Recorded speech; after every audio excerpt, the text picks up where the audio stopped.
শেখ হাসিনা, কামাল ও মামুনের বিরুদ্ধে গণহত্যা মামলার তদন্ত প্রতিবেদন আজ ট্রাইব্যুনালে শুরু হবে বিচারের আনুষ্ঠানিকতা।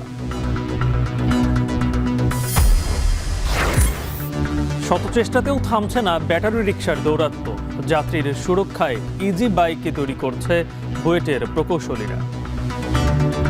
যে চেসিস ডিজাইনটা করা হয়েছে এবং যে ওয়েটের এখানে ইস্যু আছে, সেন্টার অফ গ্রাভিটি যেখানে, তাতে 30 কিলোমিটার পর্যন্ত স্পিডে এটা সহজে উল্টে পড়বে না। বগুড়ায় ধান চাল সংগ্রহে ধীর গতি, সরবরাহ বাড়লেও হাট বাজারে মিলছে না কাঙ্ক্ষিত দাম, লোকসানের শঙ্কায় কৃষক। অস্ত্রবিরতিতে গতি ফিরছে কাশ্মীর উপত্যকায়, দুপাশে খুলছে দোকানপাট। রাজনৈতিক সমাধান ছাড়া শান্তি নিয়ে সন্দিহান।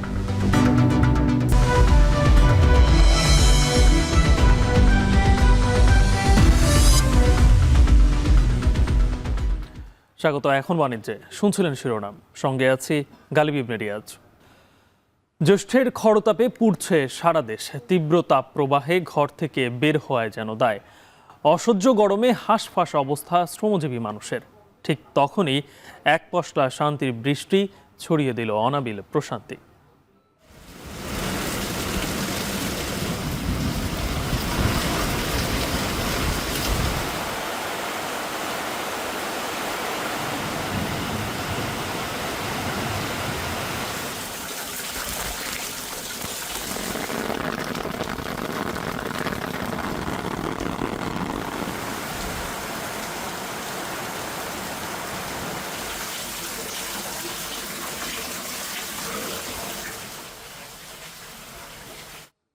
এনে থাকছে বিস্তারিত।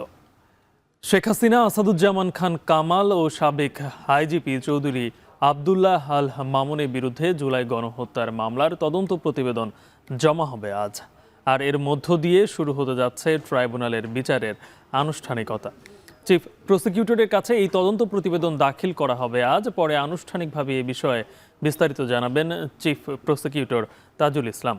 গেল বছরের জুলাই অভ্যুত্থানে সংগঠিত গণহত্যা ও মানবতা বিরোধী অপরাধে শেখ হাসিনার বিরুদ্ধে ট্রাইব্যুনালে মামলা হয়। এছাড়া ওবায়দুল কাদের, আসাদুজ্জামান খান কামাল সহ শীর্ষ নেতাদের বিরুদ্ধেও মামলা হয়েছে। সাবেক আইজিপি আবদুল্লাহ আল মামুন গ্রেপ্তার হয়ে কারাগারে আছেন। এ নিয়ে দুটি তদন্ত প্রতিবেদন দাখিল করবে প্রসিকিউশন টিম।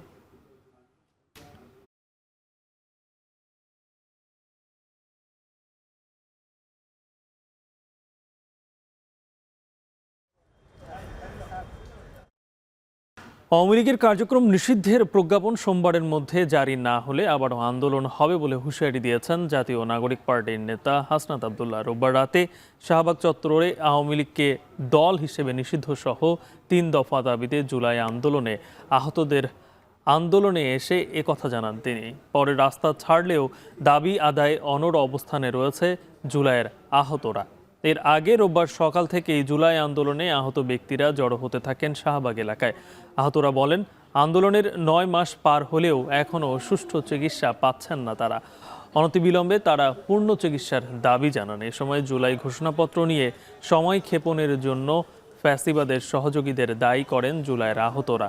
তারা বলেন, দীর্ঘদিন ধরে সরকারের বিভিন্ন দপ্তরে আওয়ামী লীগের লোকজন ক্ষমতা কুক্ষিগত করে রেখেছে, তাদেরকে পদ থেকে বিতাড়িত করতে হবে। এছাড়াও 30 দিন নয়, বরং অতি দ্রুত জুলাই ঘোষণাপত্র দেওয়ার দাবি জানান বক্তারা।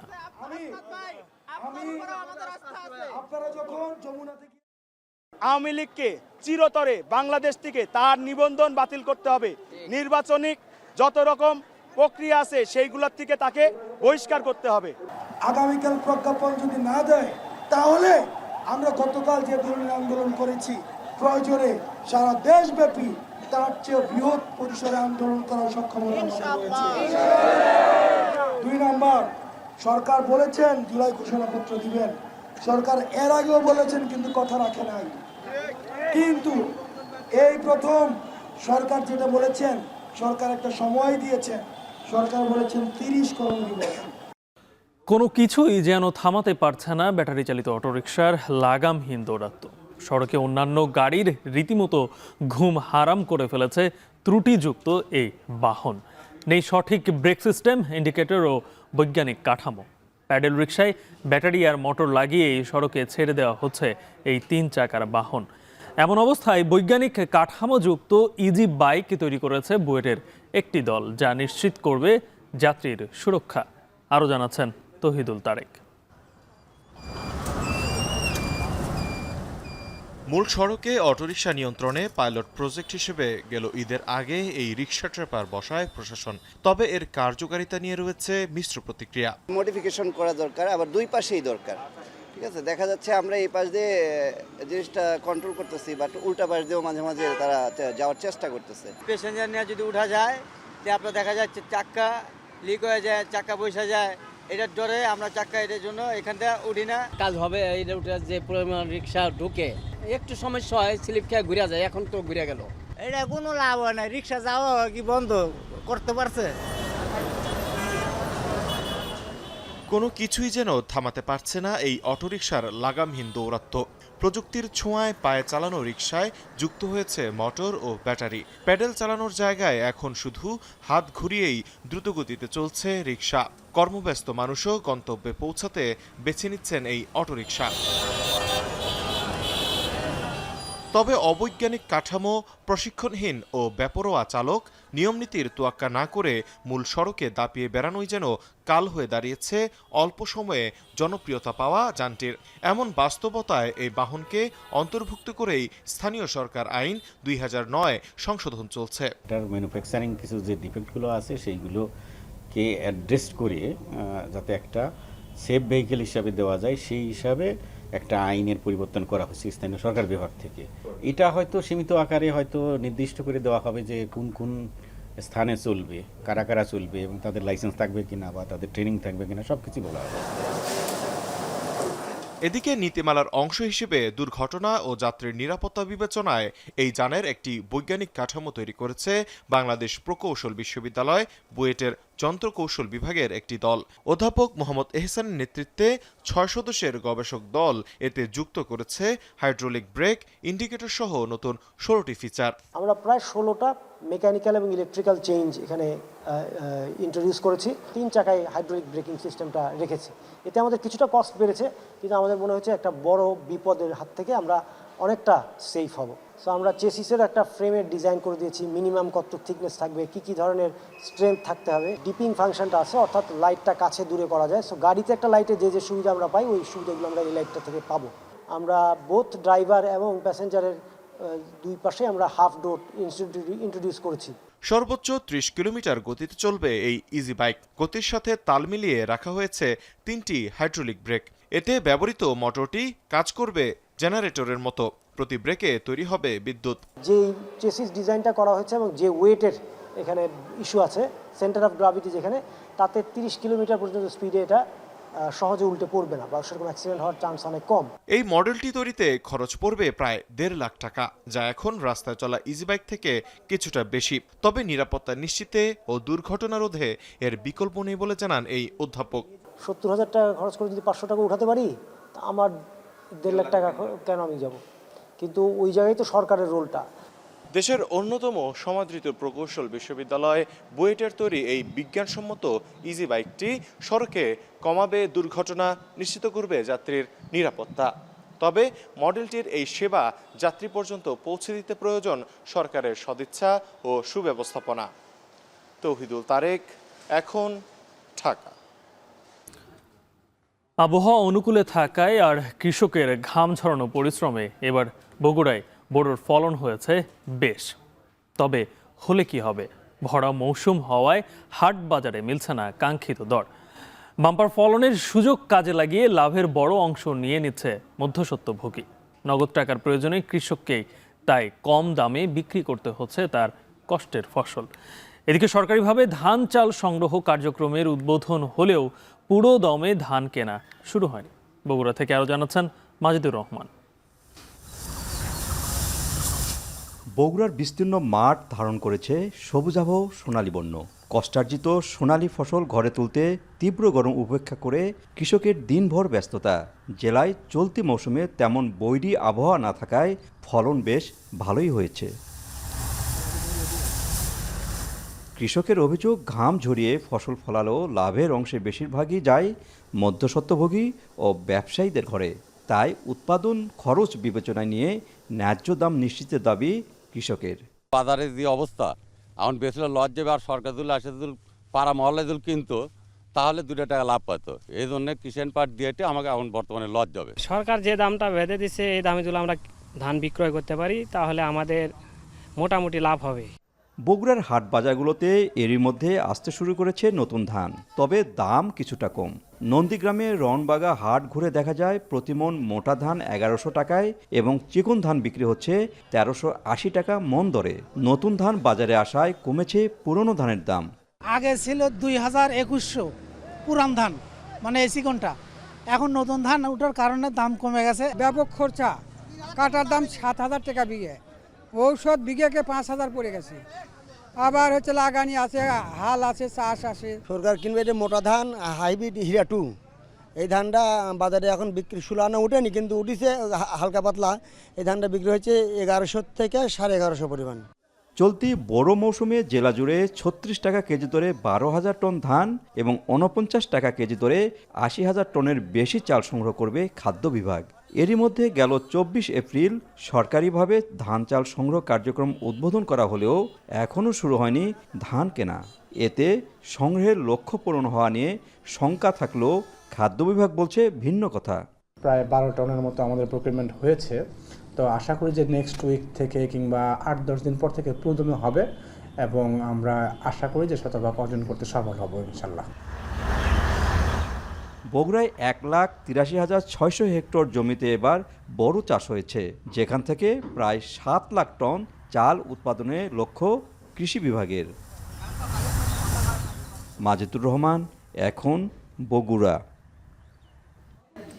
দর্শক, নুনের মতো ভালোবাসার গল্প আমরা অনেকেই জানি, যে গল্পে রাজাকে নুনের মতো ভালোবাসার কারণে রাজকন্যাকে যেতে হয়েছিল বনবাসে। গল্প থেকে এবার বাস্তবে ফিরছি। লবণের মতো গুরুত্বপূর্ণ একটি খাদ্যপণ্যের উৎপাদন কমতির দিকে, কারণ কমেছে লবণ চাষের জমি। এমন বাস্তবতায় কম জমিতে বেশি ও উন্নত মানের লবণ উৎপাদনে চলছে গবেষণা। এরই মধ্যে ভারতীয় পদ্ধতির ব্যবহারেও মিলেছে সফলতা। দেশীয় পদ্ধতির সাথে অন্তর্ভুক্ত করে বিদ্যমান জমিতেই বছরে প্রায় 3 লাখ টন বেশি লবণ উৎপাদন বাড়ানো সম্ভব বলে মনে করছেন গবেষকরা। মোহাম্মদ রাসেলের ক্যামেরায় আরও জানাচ্ছেন মনতোষ বেদজ্ঞ। কক্সবাজারের চৌফুলদুন্ডির প্রায় 17 একর লবণ মাঠে সনাতন পদ্ধতির সাথে ভারতীয় পদ্ধতি অন্তর্ভুক্ত করে শুরু হয়েছে লবণ চাষ। এ পদ্ধতি প্রান্তিক চাষিদের মাঝে ছড়িয়ে দিলে কম খরচ ও সময়ে বৃদ্ধি পাবে উৎপাদন। এদিকে পরিবর্তন এসেছে মাঠের গঠনেও। সনাতন পদ্ধতির কাঁচাকোটায় 8 থেকে 10 ইঞ্চির বদলে তৈরি করা হয়েছে 30 থেকে 40 ইঞ্চি আইল। ফলে সেখানে সংরক্ষণ করা যাচ্ছে 30 থেকে 35 ইঞ্চি পানি। বৃষ্টির সময় সর্বোচ্চ 3 ইঞ্চি মিঠা পানি জমে থাকলেও তা সরিয়ে দিয়েই আবারও শুরু করা যাচ্ছে চাষ। এতে আরও 7 থেকে 10 দিন বসে থাকতে হচ্ছে না চাষিদের। লবণ চাষের মৌসুম অক্টোবর থেকে মে পর্যন্ত 8 মাস। এ সময় গড়ে বৃষ্টি হয় 4 থেকে 5 দিন। তাই মাঠ পর্যায়ে এ পদ্ধতি বাস্তবায়ন হলে উৎপাদনশীলতা বাড়বে উল্লেখযোগ্য হারে। ফলে দেশে দানাদার ও অপরিপক্ক লবণের উৎপাদন বাড়বে প্রায় 3 লাখ টন। বর্তমান যে চাহিদা আছে সেটা মিট আপ করতে গেলে আমাকে এই যে জমি আমার আছে এক্সিস্টিং সেটা থেকে আরও উৎপাদন বাড়াতে হবে। যেখানে গত বছর আমাদের মন প্রতি উৎপাদন হয়েছে 389 মেট্রিক টনের এই মনের মতো কানি প্রতি। তো সেটাকে আমরা চাচ্ছি যে সেটা যদি আমরা আর একটু বাড়াতে পারি 400 বা 450 মনে নিয়ে যেতে পারি, সেই জন্য এই পাইলটিং কার্যক্রমটা। নতুন পদ্ধতিতে লবণ চাষে নানা অভিজ্ঞতার কথা জানালেন মাঠের শ্রমিকরা। পার্থক্য হলো এখানে মনে করেন মাঠ বেশি, কাজ কুড়ায় বেশি, এই কাজগুলো করতে বেশি হয়, অন্য মাঠের মধ্যে কাজগুলো নাই। এখানের মাটি আর ওইখানের মাটি অনেক ব্যবধান। এখানে হচ্ছে বালু মাটি, একটু বালু মিকা হয়, এখানে একটু লবণ বেশি। এখন শুধু ভারত নয়, চীন ও জাপানের মতো দেশগুলোর পদ্ধতিও ধাপে ধাপে অন্তর্ভুক্তির উদ্যোগ নিচ্ছে বিসিক। বৃষ্টি বন্ধ হওয়ার পরপরই কাঁচা কোঠায় উপরে 3 ইঞ্চি একটা নালা কেটে দিয়ে বৃষ্টির পানিটা বের করে দিই, আমার নিচে লবণ পানিটা রয়ে গেছে, তাহলে আমাকে কিন্তু আর সাগরের পানি স্যালানিটি বেড়ে আসার জন্য বসে থাকতে হচ্ছে না। তখন কিন্তু ওইটা কনসেন্ট্রেটেড, একদিন রোদ পেলেই কিন্তু ওই লবণ পানিটা আবার কনসেন্ট্রেটেড হয়ে যাচ্ছে। তখন কিন্তু আমার প্রোডাকশন কিন্তু অনেক আমি পরের দিনই বৃষ্টি বন্ধ হওয়ার পরে আমি কিন্তু মাঠে কাজ শুরু করে দিতে পারতেছি, আমাকে 7 থেকে 10 দিন বসে থাকতে হচ্ছে না। 2006-07 অর্থ বছরে দেশে লবণের চাষত প্রায় 70,500 একর জমিতে, চলতি অর্থ বছরে তা নেমেছে 69,000 একরে। ফলে উৎপাদন বাড়াতে এখন দরকার আধুনিক এই পদ্ধতির বিস্তার ও প্রান্তিক চাষিদের প্রশিক্ষণ। মনতোষ বেদজ্ঞ, এখন কক্সবাজার। ভারত পাকিস্তানের মধ্যকার উত্তেজনা ও দেশের বিভিন্ন সীমান্তে পুশিনের ঘটনায় ফেনীর 103 কিলোমিটার সীমান্তে বিজিবির টহল জোরদারের পাশাপাশি বাড়ানো হয়েছে গোয়েন্দা তৎপরতা। সীমান্তের পরিস্থিতি নিয়ে আরও জানাতে ছাগলনাইয়ার চম্পকনগর থেকে যুক্ত হচ্ছেন সোলাইমান ডালিম। ডালিম, সীমান্ত এলাকার পরিস্থিতি কেমন দেখছেন, আর এই এলাকা দিয়ে কোনো পুশিনের ঘটনা কি ঘটেছে?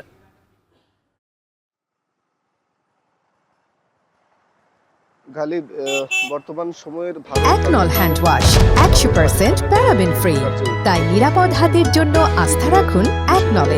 সীমান্তে পুশিনের যে ঘটনা, সেই ঘটনায় ফেনীর যে 103 কিলোমিটার সীমান্ত রয়েছে, এই 103 কিলোমিটার সীমান্তের মধ্যে সাধারণ মানুষের মধ্যে এক ধরনের উদ্বেগ এবং উৎকণ্ঠা বিরাজ করছিল। এমন পরিস্থিতিতে ফেনীস্থ যে ব্যাটালিয়ন, সেই ব্যাটালিয়নের উদ্যোগে কিন্তু এই 103 কিলোমিটারের যে সীমান্তবর্তী এলাকা রয়েছে, 103 কিলোমিটার সীমান্তবর্তী এলাকায় কিন্তু বাড়তি নজরদারি এবং গোয়েন্দা নজরদারি বাড়ানো হয়েছে, যার ফলশ্রুতিতে মানুষের মধ্যে যে উদ্বেগ এবং উৎকণ্ঠার পরিস্থিতি ছিল সেটি কিছুটা কমেছে। তবে ফেনীর যে এই যে 103 কিলোমিটার সীমান্তবর্তী এলাকা রয়েছে, এই 103 কিলোমিটার সীমান্তবর্তী এলাকায় কোনো ধরনের পুশিনের ঘটনা কিন্তু এখনো ঘটেনি। এই যে 103 কিলোমিটার সীমান্ত রয়েছে, এই সীমান্তবর্তী এলাকায় মোট 17টি বিওপি রয়েছে। আমরা কথা বলেছি যে ফেনীস্থ যে ফেনী ব্যাটালিয়ন রয়েছে, তার অধিনায়ক লেফটেন্যান্ট কর্নেল মোশাররফের সাথে তিনি বলেছেন যে বিজিবির যে মহাপরিচালক রয়েছে তার সার্বিক নির্দেশনায় কিন্তু ফেনীর এই 103 কিলোমিটারে তারা কিন্তু নজরদারি বাড়িয়েছে। এছাড়াও কিন্তু যে গোয়েন্দা নজরদারি খোঁজখবর নেওয়া সেটিও কিন্তু তারা বাড়িয়েছে। তারা বলছেন যে বিজিবির পাশাপাশি স্থানীয় যে আনসার রয়েছে এবং স্বেচ্ছাসেবক রয়েছে তাদেরকেও এই কাজের সাথে সম্পৃক্ত করা হয়েছে। স্থানীয়রা আমাদেরকে যেটি জানিয়েছেন যে এই যে ফেনীর যে 103 কিলোমিটার সীমান্ত রয়েছে, এটির মধ্যে কোনো ধরনের উত্তেজনা না থাকলেও ভারতীয় সীমান্তের যে এলাকা সেখানে আগে হ্যালোজিন লাইট থাকলেও এখন সেখানে সাদা উচ্চ আলো সম্পন্ন লাইট লাগানো হয়েছে, ক্যামেরা লাগানো হয়েছে, সেন্সর লাগানো হয়েছে। তবে কোনো ধরনের উত্তেজনা কিন্তু তারা লক্ষ্য করেনি। স্থানীয়রা যেমনটি বলেছেন যে কোনো ধরনের উত্তেজনা ভারতীয় নাগরিক এবং সে দেশের সীমান্ত রক্ষী বাহিনী থেকে যদি কোনো ধরনের পরিস্থিতি তৈরি হয় তাহলে বিজিবির সাথে কিন্তু স্থানীয় এবং স্বেচ্ছাসেবক থেকে শুরু করে আনসার তারাও এই কাজে সম্পৃক্ত হয়ে কাজ করার জন্য রয়েছেন। তো ফেনীর যে 103 কিলোমিটার সীমান্ত রয়েছে, এছাড়াও এর মধ্যে কিন্তু 8 কিলোমিটার জলসীমা রয়েছে, সেখানেও কিন্তু বিজিবি কাজ করছে। তো এই ছিল ফেনীর সীমান্তবর্তী এলাকা থেকে আমাদের কাছে আজকের খবরের সর্বশেষ। ফেনী থেকে যুক্ত ছিলেন সহকর্মী সোলাইমান ডালিম। নারায়ণগঞ্জের সোনারগাঁয়ে এবার লিচুর ভালো ফলন হয়েছে। এরই মধ্যে স্থানীয় বাজারে আসতে শুরু করেছে লিচু। দাম বেশি হওয়ায় লাভের আশা করছেন চাষিরা। কৃষি বিভাগ বলছে চলতি বছর জেলায় 5 থেকে 6 কোটি টাকার লিচু বিক্রির আশা করছেন কৃষকেরা। ইমরান আলী সজীবের তথ্যে আব্দুল্লাহ আল মামুনের ছবিতে বিস্তারিত। নারায়ণগঞ্জের সোনারগাঁওয়ের বাগানগুলোতে শোভা পাচ্ছে মৌসুমি ফল লিচু। লালচে আভায় ছেয়ে গেছে পুরো বাগান। ভৌগোলিক ও নির্দিষ্ট জাতের হওয়ায় দেশের অন্যান্য জেলা থেকে সোনারগাঁওয়ের লিচু দ্রুত ফলন হয়, যার ফলে এর কদর রয়েছে দেশব্যাপী। বাগানীরা বলছেন এই জেলায় পাতি লিচু, কদমি লিচু আর চায়না লিচুর আবাদ সব থেকে বেশি। গেল বছরের তুলনায় এবছর জেলার 5 হেক্টর বেশি জমিতে লিচুর আবাদ হয়েছে, তাই উচ্ছ্বসিত চাষিরা। এদিকে লিচু অনেক বড় বড় আর কি, কদমি লিচু অনেক ভালো, তাই লিচুগুলি নিতে আসছি। সোনারগাঁয়ের লিচু সবার আগে নামে অন্যান্য জেলার থেকে, আর আপনার সোনারগাঁয়ের লিচুটা আপনার অনেক ভালো। এই আপনার কদমি লিচুটা সারা বাংলাদেশের ভিতরে সোনারগাঁয়ের লিচুই আগে আসে, তার জন্য বিভিন্ন জায়গা থেকে এখানে পর্যটক আসে, ঘুরে তারা আমরা বিক্রি করি, তারা নিয়ে যায়। এরই মধ্যে লিচু আসতে শুরু করেছে স্থানীয় বাজারগুলোতে। কদমি লিচু মৌসুমের প্রথমে বাজারে আসায় চাহিদা রয়েছে ভালো। বর্তমানে বাজারে 100 লিচু বিক্রি হচ্ছে 500 থেকে 800 টাকায়। দাম গত বছরের তুলনায় বেশি হয় খুশি চাষিরা। গেছবার পোকা হয়েছিল, এবছর লিচু তো পোকা হয় না কেন, লিচুর মান ভালো, কাস্টমারে নিয়ে খাচ্ছে ভালো। কদমি লিচুটা অনেক ভালো, এই যে এখান থেকে আগে আসছে লিচুটা, এই জন্য এখান থেকে নেওয়া হয় লিচুটা, নিয়ে বিক্রি করি আমরা এখান থেকে। এই লিচুর কদরটা একটু বেশি, এগুলার আগাম পাকার কারণে প্রাইসটাও একটু বেশি পাওয়া যায়, সেক্ষেত্রে এই লিচুগুলা প্রসিদ্ধ। কৃষি বিভাগ বলছে চলতি বছর জেলার 85টি গ্রামের 110 হেক্টর জমিতে লিচুর আবাদ হয়েছে, যেখানে উৎপাদন লক্ষ্যমাত্রা ধরা হয়েছে 720 টন। এখান থেকে 5 থেকে 6 কোটি টাকার লিচু বিক্রি হবে। লিচুর বাম্পার ফলন হয়েছে এবং কৃষকরা আগাম হওয়াতে কৃষকরা দাম পাচ্ছে। বাজারে এখন লিচু সহ 500 থেকে 800 টাকা পর্যন্ত, যার কারণে কৃষকরা খুব খুশি। এবং সামনের বার আমরা চেষ্টা করতেছি কৃষি ডিপার্টমেন্টের পক্ষ থেকে যে এটা আরও কীভাবে সম্প্রসারণ করা যায়। গেল বছর এই জেলায় 105 হেক্টর জমিতে লিচুর আবাদ হয়েছিল। এখন নারায়ণগঞ্জ। এদিকে নারায়ণগঞ্জের লিচুর ভালো ফলনে সেখানকার চাষিরা যেমন ভালো লাভের আশা করছেন, তেমনি ভুট্টা নিয়ে একই আশা চাঁদপুরের কৃষকদের। অনুকূল আবহাওয়ায় চলতি মৌসুমে আগের চেয়ে বেশি পরিমাণ ভুট্টা ঘরে তুলেছেন তারা। আশার খবর হচ্ছে কম খরচে বেশি লাভ হওয়ায় কৃষকরা এখন ঝুঁকছেন ভুট্টা চাষে। চলতি মৌসুমে চাঁদপুরে 8205 হেক্টর জমিতে ভুট্টা আবাদ হয়েছে, যার আনুমানিক বাজার মূল্য প্রায় 231 কোটি টাকা। আরও জানাচ্ছেন তালহা জুবায়ের। চাঁদপুরের মতলব দক্ষিণ উপজেলার 22পুর গ্রামের কৃষক আব্দুল হান্নান 30% জমিতে আবাদ করেছিলেন ভুট্টা। অক্টোবরের শেষ দিকে রোপণের পর এখন চলছে ফসল সংগ্রহ। অনুকূল আবহাওয়ায় এবার ভালো ফলন পাওয়ায় খুশি তিনি। মনে করেন আমরা 30% জমি, ধরেন আমার 30,000 মতন খরচ বদলিত সহ কত 40 মণ ভুট্টা কম। সাইডে পানি নাই, এলিয়া ভুট্টা চাষ করি। আবার এই জমিনে মনে করে আমরা গাছগুলো সবাই বেশি এলিয়া ভুট্টা করে দিই। আব্দুল হান্নানের মতো জেলার হাজারো কৃষক এবার ভুট্টা আবাদ করেছেন। স্বল্প খরচে ধানের চেয়ে বেশি লাভ পাওয়ায় দিন দিন বাড়ছে এর পরিধি। ফলন তো ইনশাল্লাহ ভালো হয়েছে, ভুট্টা লাভ হইব, ধানের তো ভালো লাভ বেশি হইব। এই যে উৎসব জমিন তো এই কারণে ভুট্টা করে আর কি। এই বছরের মতন আর 2-4 বছরও হয়নি, বছর বছর ইরি ধানে অনেক ফসল নামাইছে। ভুট্টা এবছর ভালো হয়েছে। এখন আমরা এই যে ভুট্টার খোসা মানে কি ছাড়তাছি, তারপর শুকিয়ে বিক্রি করব।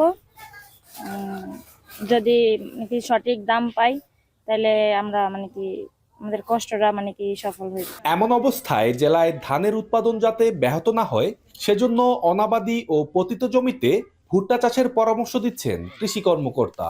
ধান হয় 1 বিঘা জমিতে আপনার 20 মণ, ভুট্টা হচ্ছে 30 থেকে 35 মণ। বেশি আয় হওয়ার কারণে কৃষক দিন দিন ভুট্টা আবাদের দিকে ঝুঁকছে, এতে করে তারা লাভবান হচ্ছে।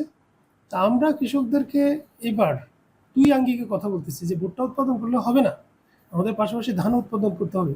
ধানের উৎপাদন এরিয়া যদি কভারেজ কমে যায় তাহলে আমাদের কিন্তু আলটিমেটলি যে ন্যাশনালি এটা ইফেক্ট পড়বে। চলতি মৌসুমে চাঁদপুরে 8205 হেক্টর জমিতে ভুট্টা আবাদ হয়েছে, যার আনুমানিক বাজার মূল্য 231 কোটি টাকা। তালহা জুবায়ের, এখন চাঁদপুর। অস্ত্রবিরতির কার্যকারিতা নিয়ে সন্দেহের মধ্যেই গতি ফিরছে কাশ্মীর উপত্যকায়। প্রশ্ন হচ্ছে, যেখানে অস্ত্রবিরতি হয়েছে সেখানে সন্দেহ কেন? এর উত্তর হচ্ছে আবারও যে কোনো সময় শুরু হতে পারে গোলাগুলি। এতে বেশি ঝুঁকিতে থাকতে হয় দুদেশের সীমান্ত পারের মানুষের। তাদের সোজাসাপটা কথা, সাময়িক অস্ত্রবিরতিতেও সন্তুষ্ট নন দুপাশের বাসিন্দারা। আরও জানাচ্ছেন নুজহাত কামাল। জীবন চলে আপন গতিতেই, ব্যতিক্রম নয় কাশ্মীরও। তাই অস্ত্রবিরতিতে চিরবৈরী 2 দেশের সম্মতির খবর মেলা মাত্র ছন্দে ফেরার তোড়জোড় শুরু ভূস্বর্গে। যুক্তরাষ্ট্রের চাপ ও কূটনৈতিক প্রচেষ্টার জেরে শনিবার সন্ধ্যায় অস্ত্রবিরতিতে সম্মতি দেয় 2 প্রতিবেশী দেশ। এরপরই সপ্তাহভর টানটান উত্তেজনা আর সংঘাতবিহীন রাত কাটান ভারত নিয়ন্ত্রিত কাশ্মীরের কুপওয়ারা উরি সহ বিস্তীর্ণ অঞ্চলের বাসিন্দারা। अब अल्हम्दुलिल्लाह थोड़ा थोड़ा मार्केट खुल रहा है, लेकिन इन 7 दिनों में जो हमारे इस इलाके का नुकसान हुआ है वो लामहदूद है। और रात को जो माहौल था वो नॉर्मली था, कोई इतना वो नहीं था। पहले तो बहुत मिसाइलें वगैरह आती थी, रात को कुछ इतना नहीं था।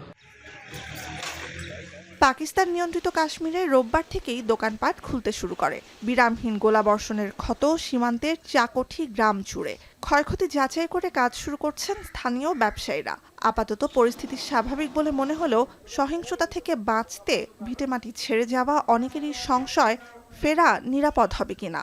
अब कारोबार तो हम जरूर शुरू करेंगे लेकिन इसको फिर दोबारा सेटल करते हुए हमें কালার এক্সপার্ট জর্জ স্যাপ এবং মাইল্ড অন হ্যান্ডস টেকনোলজি সমৃদ্ধ অরিক্স ক্রিস্টাল ওয়াশ আপনার লন্ড্রি এক্সপার্ট। फिर दूसरी बात यह है कि जब तक कोई बाकायदा सीज फायर के मायदे पर बाकायदा दस्तखत होकर कुछ इसका लाएमल नहीं तय होता उस वक्त तक मेरा ख्याल लोग वापस नहीं आएंगे।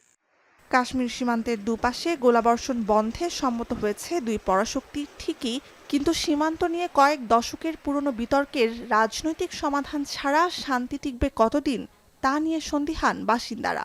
স্থানীয়রা বলছেন সাময়িক অস্ত্রবিরতি যথেষ্ট নয়।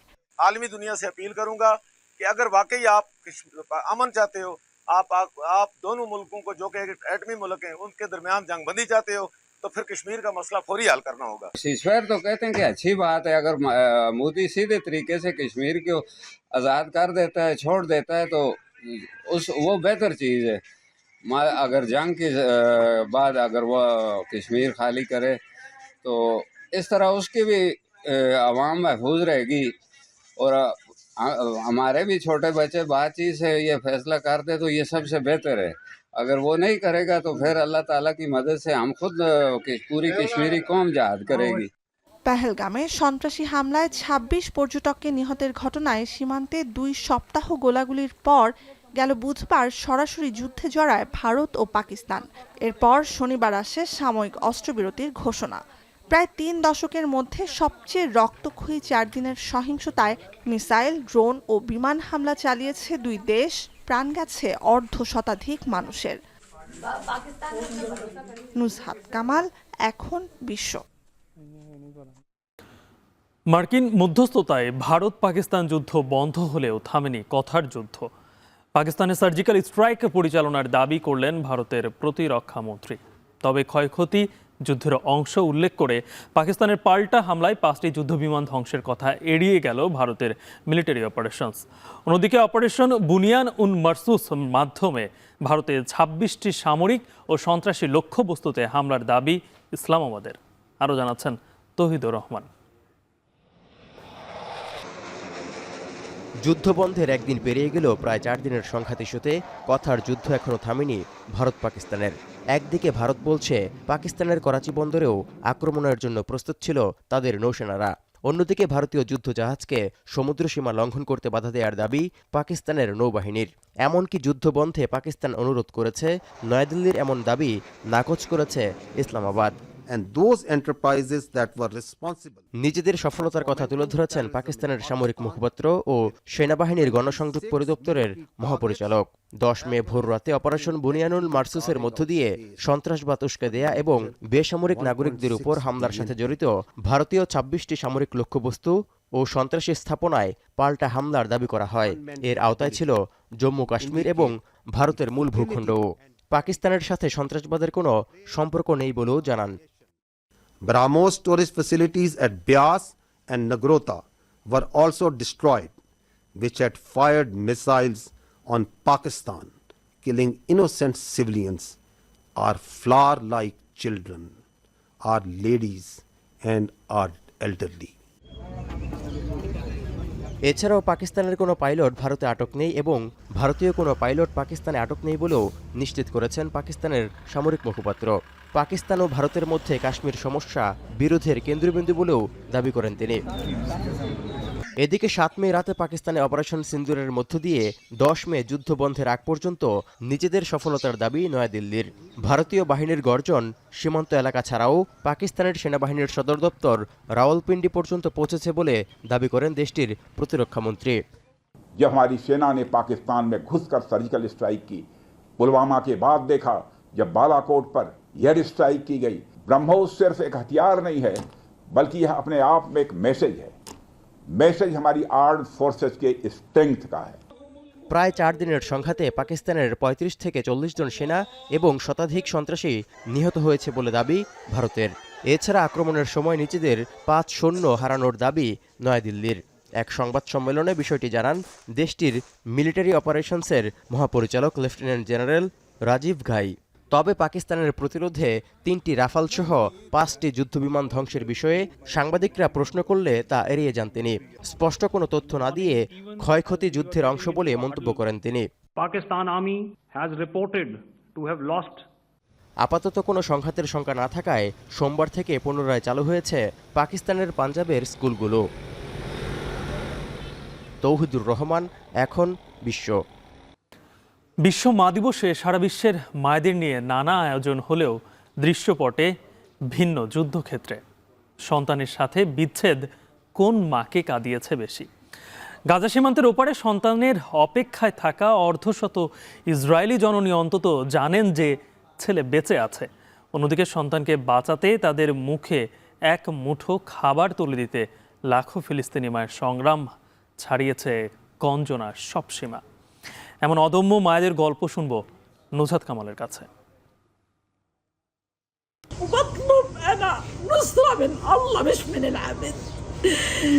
أطلب من رب العالمين هو اللي ينصر ويجيب حق أطفال حبيب قلبي محمد. أنا اللي ربيته محمد. حرقت على أكثر من ابني نفسه. I haven't seen my son for 580 days. I haven't heard his voice for 580 days. So I wish that no mother will know my pain.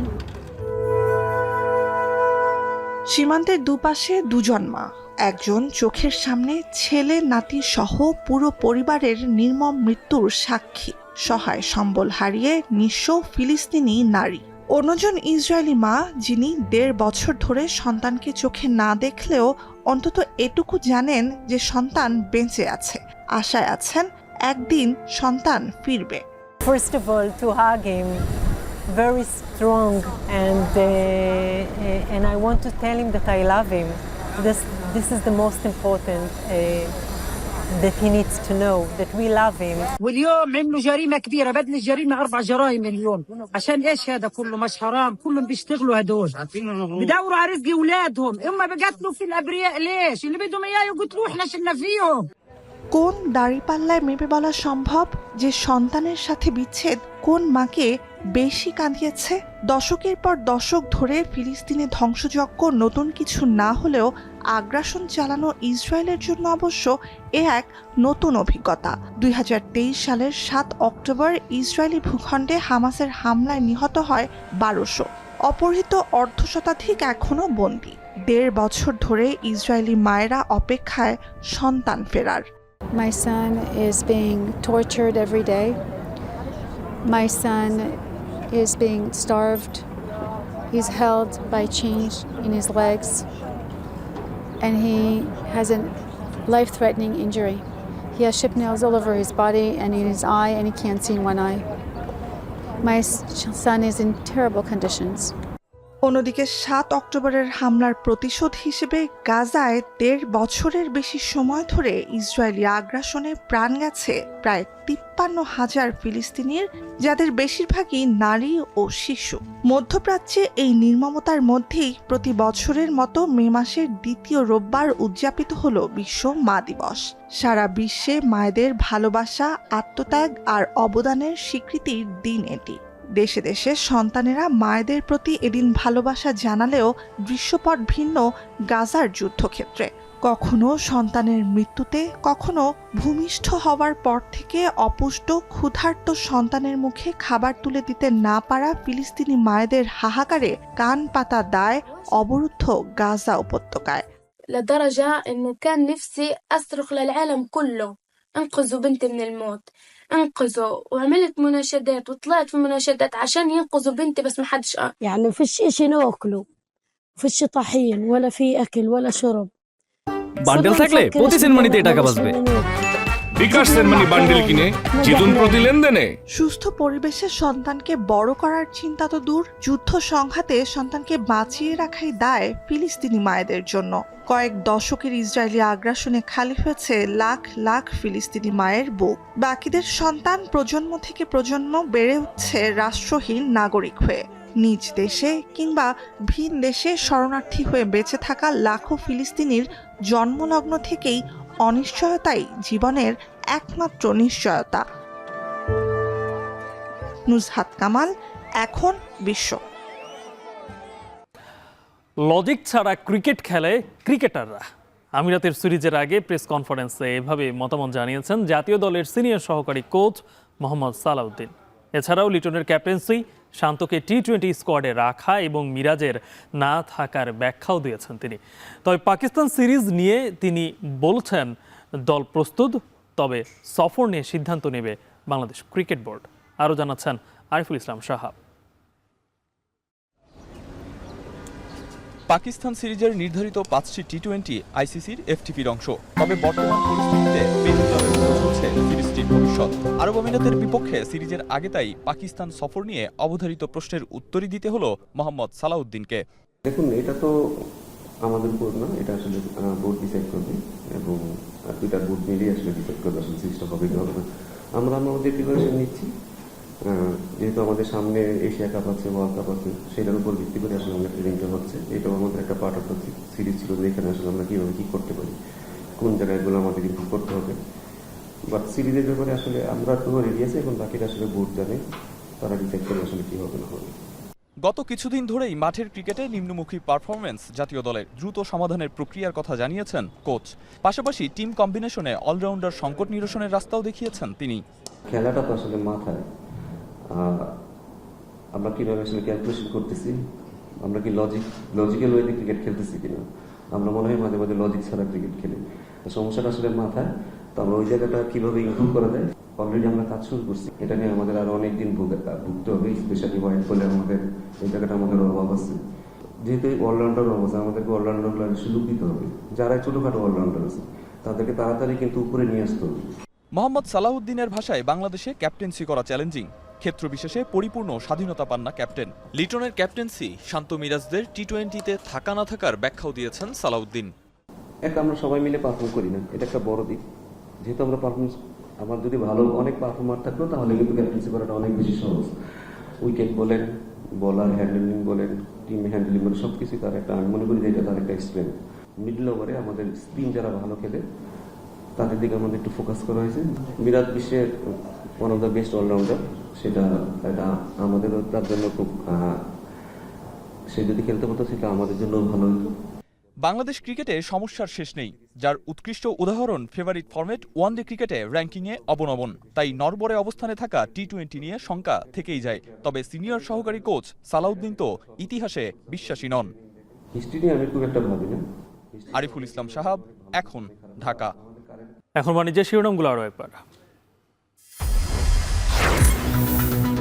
Sheikh Hasina, Kamal ও মামুনের বিরুদ্ধে গণহত্যা মামলার তদন্ত প্রতিবেদন আছে। ট্রাইব্যুনালে শুরু হবে বিচারের আনুষ্ঠানিকতা।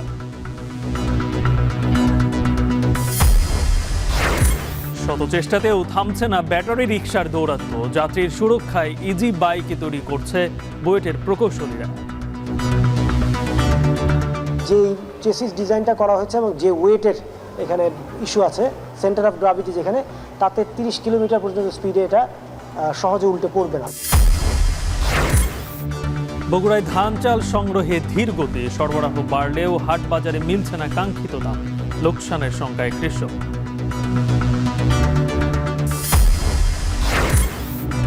অস্ত্রবিরতিতে গতি ফিরছে কাশ্মীর উপত্যকায়। দুপাশে খুলছে দোকানপাট। রাজনৈতিক সমাধান ছাড়া শান্তি নিয়ে সন্দিহান। এবং 7 গোলের থ্রিলার, রিয়ালকে হারিয়ে শিরোপার আরও কাছে বার্সা। বিফলে এমবাপ্পের হ্যাটট্রিক।